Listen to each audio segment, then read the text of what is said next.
এভারকেয়ারে চিকিৎসাধীন বেগম খালেদা জিয়াকে দেখতে যুক্তরাজ্যের বিশেষজ্ঞ চিকিৎসক রিচার্ড বিল।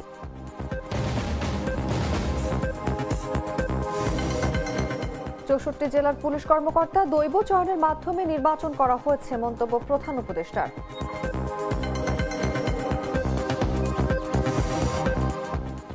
জুলাই আগস্টে ইন্টারনেট বন্ধ করে গণহত্যার দায়ে সজীব ওয়াজেদ জয় ও পলকের বিরুদ্ধে গ্রেফতারি পরোয়ানা জারি। খ্রিস্টান নির্যাতনের অভিযোগে নাইজেরিয়ার উপর ভিসা নিষেধাজ্ঞা দেবে যুক্তরাষ্ট্র।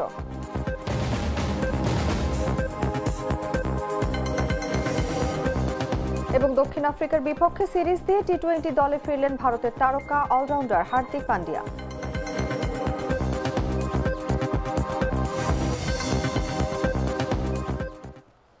এতক্ষণ শুনছিলেন সংবাদ শিরোনাম। দর্শক, আমন্ত্রণ দুপুর ৩টার সংবাদে, সঙ্গে আছি আমি অনুভা বিশ্বাস। সাধারণ খাবার এখন হবে অসাধারণ, প্রাণ স্বাদের মশলা, স্বাদ বাড়ায়, ঘ্রাণ ছড়ায়। এবারে চলে যাচ্ছে বিস্তারিত খবরে। রাজধানী বসুন্ধরার এভারকেয়ার হাসপাতালে চিকিৎসাধীন সাবেক প্রধানমন্ত্রী ও বিএনপি চেয়ারপারসন বেগম খালেদা জিয়াকে দেখতে এসেছেন যুক্তরাজ্যের বিশেষজ্ঞ চিকিৎসক রিচার্ড বিল। বৃহস্পতিবার সকাল 11টায় এভারকেয়ার হাসপাতালে ঢোকেন তিনি। বিএনপি মিডিয়া সেলের সদস্য শায়রুল কবির খান সাংবাদিকদের জানান, চিকিৎসক রিচার্ড বিল এভারকেয়ার হাসপাতালে রয়েছেন। তিনি খালেদা জিয়ার সর্বশেষ পরীক্ষা নিরীক্ষার প্রতিবেদনগুলো দেখেছেন। রাজধানীর এভারকেয়ার হাসপাতালের সিসিইউতে 12 দিন ধরে চিকিৎসাধীন বিএনপির চেয়ারপারসন বেগম খালেদা জিয়াকে উন্নত চিকিৎসার জন্য লন্ডনে নেওয়া হচ্ছে। খালেদা জিয়ার চিকিৎসক ডক্টর এজেডএম জাহিদ হোসেন জানান, বেগম খালেদা জিয়াকে নিয়ে শুক্রবার লন্ডনের উদ্দেশ্যে রওনা হবে কাতারের পাঠানো এয়ার অ্যাম্বুলেন্স। ব্যক্তিগত চিকিৎসক সহ 14 জন তার সঙ্গে যাবেন। জানানোর জন্য এখানে উপস্থিত হয়েছে। আপনাদের মাধ্যমে দেশবাসীর কাছে আমার উপস্থাপনার পূর্বে কৃতজ্ঞতা প্রকাশ করতে চাই দেশ এবং দেশের মানুষের অকুণ্ঠ ভালোবাসায় সিক্ত দেশনেত্রী বেগম খালেদা জিয়া আজকে ওনাদের কাছে দলের পক্ষ থেকে, পরিবারের পক্ষ থেকে আমরা ধন্যবাদ জানাই, কৃতজ্ঞতা জানাই, যাতে যারা ওনার জন্য দেশে বিদেশে সুস্থতার জন্য যার যার ধর্মমত চেষ্টা করে যাচ্ছেন। সেই সাথে এভারকেয়ার হসপিটাল, তার চিকিৎসক, নার্স, কর্মকর্তা সহ আপনারা এবং দেশের লক্ষ কোটি জনতা, যারা বিএনপি এবং বিএনপির বাইরের সকল পর্যায়ের নেতা কর্মী এবং সাধারণ মানুষ ওনার জন্য দোয়া করছেন। সেজন্য আমরা বাংলাদেশ জাতীয়তাবাদী দলের পক্ষ থেকে, ওনার পরিবারের পক্ষ থেকে সবাইকে আমরা ধন্যবাদ জানাই, কৃতজ্ঞতা জানাই এবং আল্লাহ রাব্বুল আলামিনের কাছে আমরা ওনার সুস্থতার জন্য সবাই দোয়া করব, এই আশাবাদ ব্যক্ত করে আপনাদের মাধ্যমে দেশবাসীকে অবগত করতে চাই, আজকে গতকালকে এবং গত রাত্রে দেশনেত্রী বেগম খালেদা জিয়ার মেডিকেল বোর্ডে professor doctor Shahabuddin Talukdar, professor doctor Nuruddin Ahmed, professor doctor FM Siddiqui, professor doctor AQM Mohsin, professor doctor Shamsullah Rifin এবং professor doctor Ziaul Haque, professor doctor Jafar Iqbal, professor doctor Abu Jafar Mohammad Saleh এবং professor doctor brigadier Mohammad Saiful Islam সহ দেশের বাইরে থেকে professor doctor Richard Bell and professor doctor Shakil Farid সহ এবং professor doctor Goldstone, professor Patrick Kennedy, professor Jennifer cross, they are all from UK এবং USA থেকে professor doctor Haibur Rahman Lulu, professor doctor Rafiquddin Ahmed, professor doctor John Hamilton, professor doctor Hamid Rab, professor Christos Georgiadis এবং আমাদের People's Republic of চায়নার Kunming University Hospital এবং বেইজিংয়ের national heart ইনস্টিটিউটের সর্বোচ্চ পর্যায়ের বিশেষজ্ঞ চিকিৎসকদের সমন্বয়ে গঠিত মেডিকেল বোর্ডের সর্বসম্মত সিদ্ধান্ত মোতাবেক এবং দেশনেত্রী বেগম খালেদা জিয়ার বর্তমান শারীরিক অবস্থার আলোকে আমরা ইনশাআল্লাহ, যদি সব কিছু ঠিক থাকে, আমরা কাতার রয়্যাল এয়ার অ্যাম্বুলেন্সের মাধ্যমে দেশনেত্রী বেগম খালেদা জিয়াকে আজকে এই মধ্যরাত্রির পরে অথবা আগামীকালকের সকালের ভিতর ইনশাআল্লাহ আমরা ওনাকে ইউকেতে অর্থাৎ লন্ডনে ওনাকে একটা নির্ধারিত হসপিটাল আমরা ঠিক করেছি, সেখানে আমরা ইনশাল্লাহ ওনাকে নিয়ে যাব। এদিকে বিএনপি চেয়ারপারসন ও সাবেক প্রধানমন্ত্রী খালেদা জিয়ার চিকিৎসায় এভার কেয়ার হাসপাতালের করোনারি কেয়ার ইউনিট সিসিইউতে প্রবেশ করেছেন চীনের 4 সদস্যের একটি বিশেষজ্ঞ মেডিকেল টিম। হাসপাতাল সূত্রে জানা যায়, ডক্টর চাই জিয়াংফাং এর নেতৃত্বে মেডিকেল টিমটি বৃহস্পতিবার সকালে হাসপাতালের সিসিইউতে প্রবেশ করেন। মেডিকেল টিমটি খালেদা জিয়ার সর্বশেষ শারীরিক অবস্থা মূল্যায়ন করবেন বলে জানা গেছে। এর আগে 4 সদস্যের একটি চীনা দল হাসপাতালে প্রবেশ করলেও পরে আরও চিকিৎসক যোগ হয়ে দলটি 6 সদস্যে পরিণত হয়। বিশেষজ্ঞরা খালেদা জিয়ার বর্তমান চিকিৎসা প্রক্রিয়া পর্যালোচনা করছেন এবং স্থানীয় চিকিৎসকদের সঙ্গে সমন্বয় করে পরবর্তী চিকিৎসা পরিকল্পনা নিয়ে আলোচনা করেছেন। বিএনপির দলীয় সূত্র জানায়, উন্নত চিকিৎসা নিশ্চিত করতে আন্তর্জাতিক বিশেষজ্ঞদের সহযোগিতা অব্যাহত থাকবে।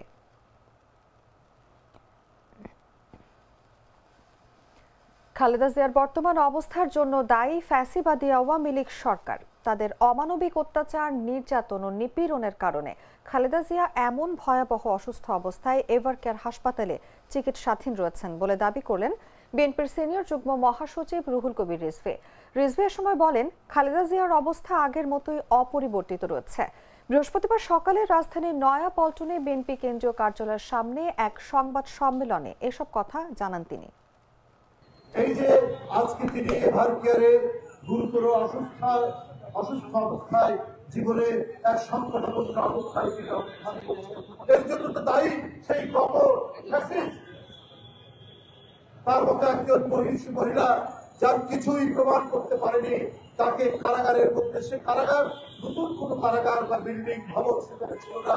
200 বছরের প্রাচীন কারাগার, সিমেন্ট খুলে পড়ে, ছাদ থেকে বালি খসে পড়ে, তার কেমন চোখে অপারেশন হয়েছে, ওই চোখের মধ্যে ওই বালিগুলা পরে নিপীড়ন নির্যাতনের কত মাত্রা, কত ভয়াবহ ডাইমেনশন আমরা সেদিন দেখেছি, যেটা বেগম জিয়ার উপর ঘটানো হয়েছিল সেই ফ্যাসিবাদী সরকার, হাসিনা সরকারের কাছে।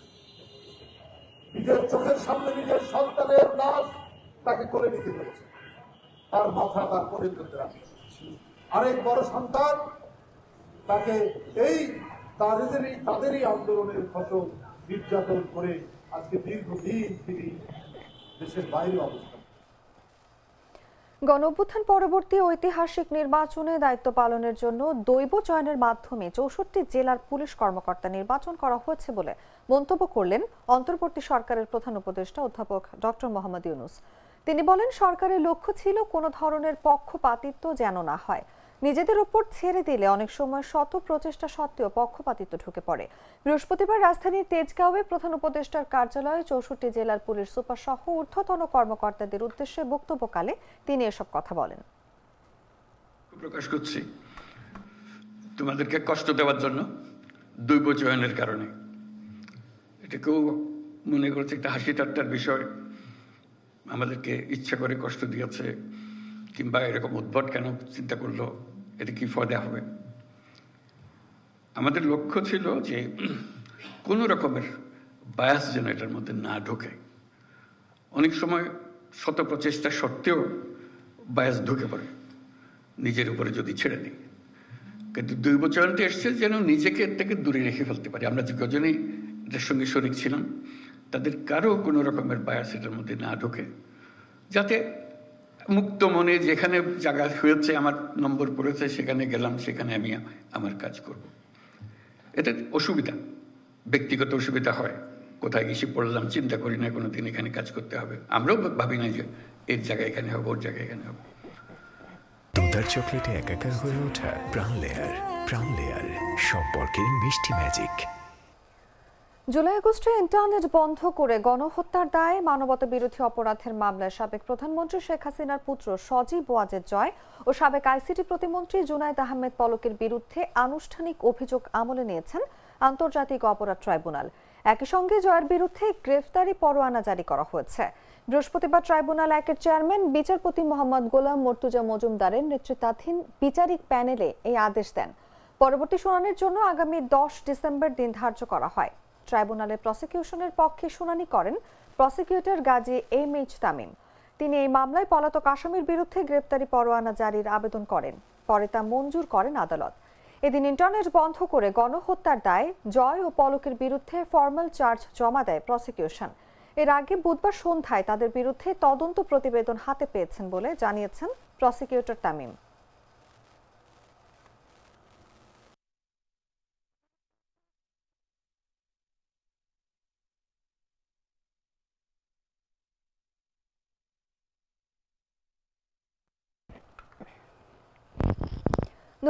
সালের জুলাই আগস্টে রাজধানীর রামপুরায় গুলি করে 28 জনকে হত্যার ঘটনায় বিজেপি কর্মকর্তা লেফটেন্যান্ট কর্নেল রেদওয়ানুল ইসলাম সহ দুজনকে আন্তর্জাতিক অপরাধ ট্রাইব্যুনালে হাজির করা হয়েছে।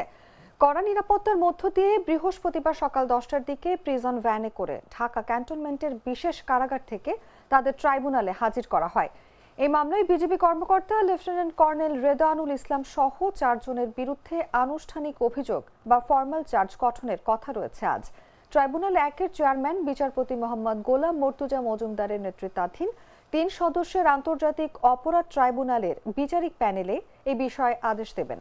ট্রাইব্যুনালের অন্য সদস্যরা হলেন বিচারপতি মোহাম্মদ শফিউল আলম মাহমুদ এবং অবসরপ্রাপ্ত জেলা ও দায়রা জজ মোহাম্মদ মহিতুল হক এনাম চৌধুরী।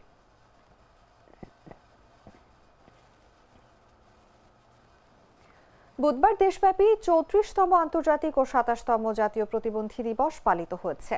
দিবসটি উপলক্ষে প্রতিবন্ধিতা অন্তর্ভুক্তিমূলক সমাজগুলি প্রতিপাদ্যে রাজধানীর ধানমন্ডিতে কিডি রক্স আয়োজন করে প্রি ভোকেশনাল এক্সিবিশন। বিশেষ চাহিদা সম্পন্ন শিক্ষার্থীদের হাতে তৈরি শিল্পকর্মে ফুটে উঠেছে তাদের সৃজনশীলতা, আত্মবিশ্বাস ও অগাধ সম্ভাবনা। সিফাত আল ফাহিমের তথ্যচিত্রে বিস্তারিত জাগো ডেস্ক রিপোর্টে। বুধবার দেশব্যাপী 34তম আন্তর্জাতিক ও 27তম জাতীয় প্রতিবন্ধী দিবস উদযাপিত করা হচ্ছে। 1992 সাল থেকে জাতিসংঘ ঘোষিত এই দিবসটি প্রতিবন্ধী ব্যক্তিদের অধিকার নিশ্চিত, সমাজে তাদের অংশগ্রহণ এবং অন্তর্ভুক্তি বাড়ানোর জন্য পালিত হয়ে আসছে। প্রতিবন্ধিতা অন্তর্ভুক্তিমূলক সমাজ করি, সামাজিক অগ্রগতি ত্বরান্বিত করি, এই প্রতিপাদ্যকে সামনে রেখে রাজধানী ধানমন্ডিতে কিডি রক্স আয়োজন করেছে প্রি ভোকেশনাল এক্সিবিশন। প্রদর্শনীতে বিশেষ চাহিদা সম্পন্ন শিক্ষার্থীরা হাতে তৈরি শিল্পকর্ম এবং ব্যবহার্য সামগ্রী উপস্থাপন করেছেন। রঙিন কাগজের কাজ, ক্রাফট, ডেকোরেশন আইটেম সহ নানা সৃজনশীল পণ্য দর্শনার্থীদের দৃষ্টি আকর্ষণ করেছে। আয়োজকেরা জানান, শিক্ষার্থীদের আত্মবিশ্বাস বৃদ্ধি, মনোবল দৃঢ় করা এবং তাদের দক্ষতা সমাজের সামনে তুলে ধরাই এই আয়োজনের মূল লক্ষ্য। এখানে এই এক্সিবিশনে মূলত 35 স্টুডেন্ট অংশগ্রহণ করেছে। এখানে মূলত 6+ থেকে স্টুডেন্টরা অংশগ্রহণ করতে পারে।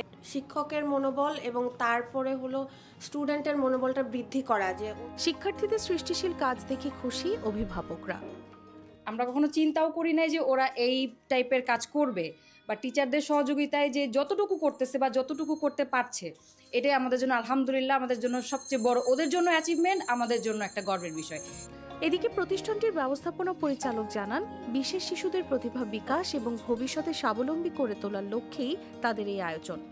একাডেমিক্যালি যারা ভালো করতে থাকে তাদেরকে আমরা কিন্তু মেইন স্ট্রিম স্কুলগুলোতে বা ইনক্লুসিভ স্কুলগুলোতে আমরা পাঠিয়ে দিতে পারি।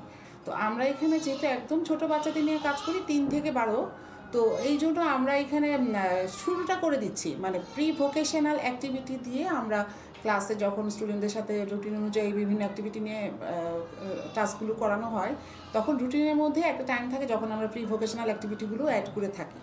আজকের আয়োজন প্রমাণ করে প্রতিটি প্রতিবন্ধী শিশুতে রয়েছে অগণিত সম্ভাবনা।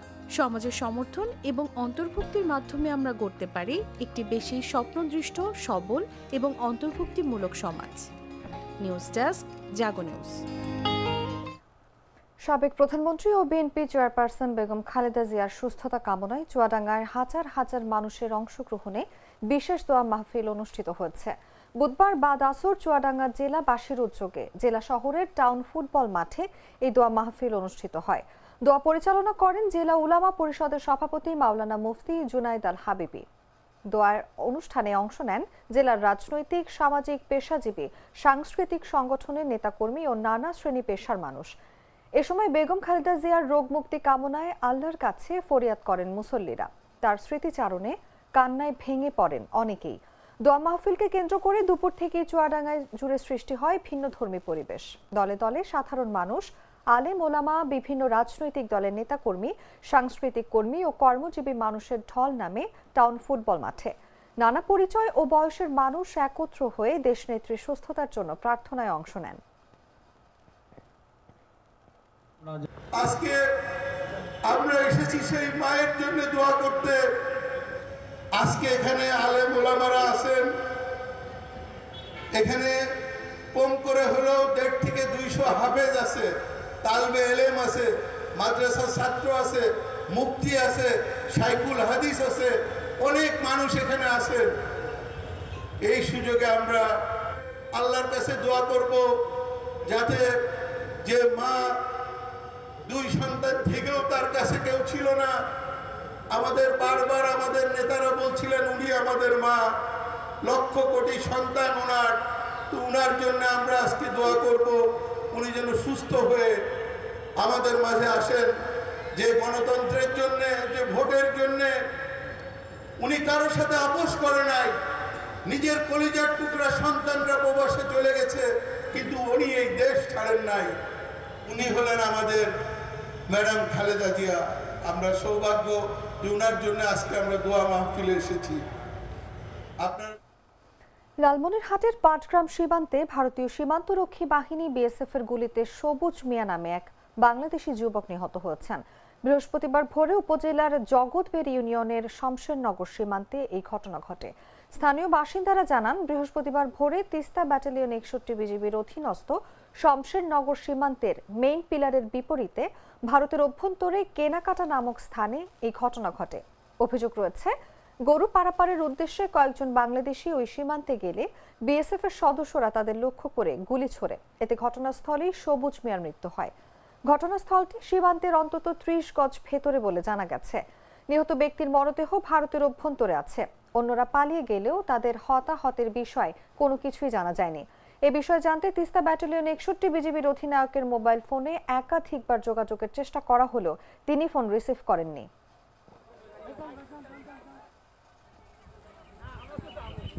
বাছাইকৃত লাল সরিষার দানা থেকে তৈরি হয় প্রাণ সরিষার তেল, আসল ঝাঁঝে আসল স্বাদে। জানাবো আন্তর্জাতিক সংবাদ।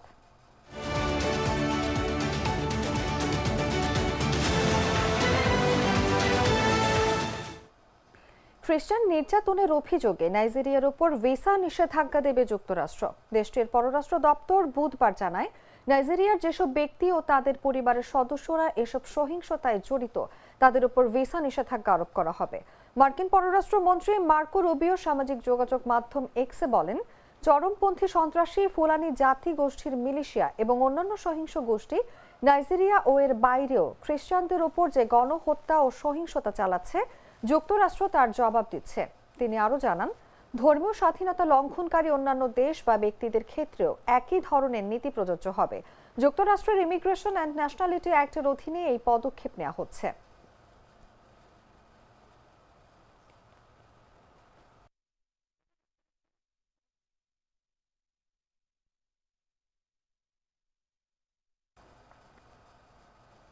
সংবাদ শেষ করব খেলার খবর জানিয়ে।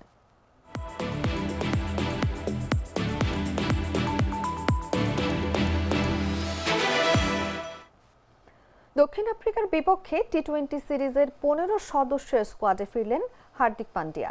2 মাস চোটের কারণে দলের বাইরে ছিলেন তিনি। কলকাতা টেস্টে ঘাড়ের চোটে মাঝপথে বাদ পড়ে যাওয়া টেস্ট অধিনায়ক শুভমান গিলও আছেন স্কোয়াডে।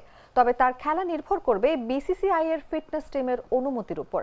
আগামী 9 ডিসেম্বর থেকে শুরু হবে 5 ম্যাচের টি-20 সিরিজ। যথারীতি ভারতকে নেতৃত্ব দেবেন টি-20 দলের অধিনায়ক সূর্যকুমার যাদব। দলে জায়গা হয়নি রিঙ্কি সিং ও নীতিশ কুমার রেড্ডির। সম্প্রতি দুজনেই অস্ট্রেলিয়ায় টি-20 সিরিজে ছিলেন। সেই সিরিজের স্কোয়াড থেকে বাদ পড়েছেন কেবল এই দুজনই। সৈয়দ মুশতাক আলী ট্রফিতে গেল মঙ্গলবার পান্ডিয়া বারোদার হয়ে বল হাতে 52 রান খরচায় 1 উইকেট শিকারের পাশাপাশি ব্যাট হাতে খেলেন 42 রানে 77 রানের বিধ্বংসী ইনিংস, যা তাকে আবার স্কোয়াডে ফিরিয়েছে।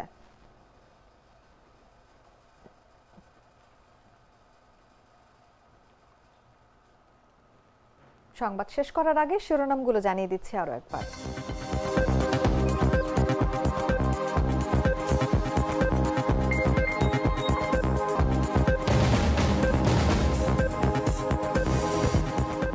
এভার কেয়ারে চিকিৎসাধীন বেগম খালেদা জিয়াকে দেখতে যুক্তরাজ্যের বিশেষজ্ঞ চিকিৎসক রিচার্ড বিল।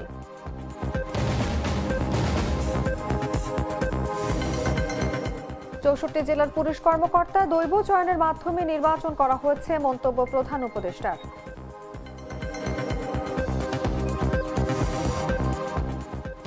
জুলাই আগস্টে ইন্টারনেট বন্ধ করে গণহত্যার দায়ে সজীব ওয়াজেদ জয় ও পলকের বিরুদ্ধে গ্রেপ্তারি পরোয়ানা জারি। খ্রিস্টান নির্যাতনের অভিযোগে নাইজেরিয়ার উপর ভিসা নিষেধাজ্ঞা দেবে যুক্তরাষ্ট্র।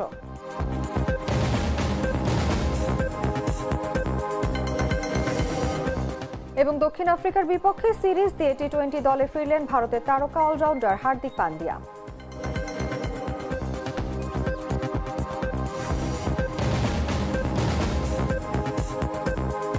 দর্শক, এই ছিল এখনকার মতো। এরপর বিকেল 5টায় দেখবেন দেশজুড়ে সংবাদ। প্রতি মুহূর্তে সর্বশেষ খবর জানতে ভিজিট করুন jagonews24.com। ফলো করুন আমাদের ভেরিফাইড ফেসবুক পেজ এবং সাবস্ক্রাইব করুন জাগো নিউজের ইউটিউব চ্যানেল। ধন্যবাদ সবাইকে।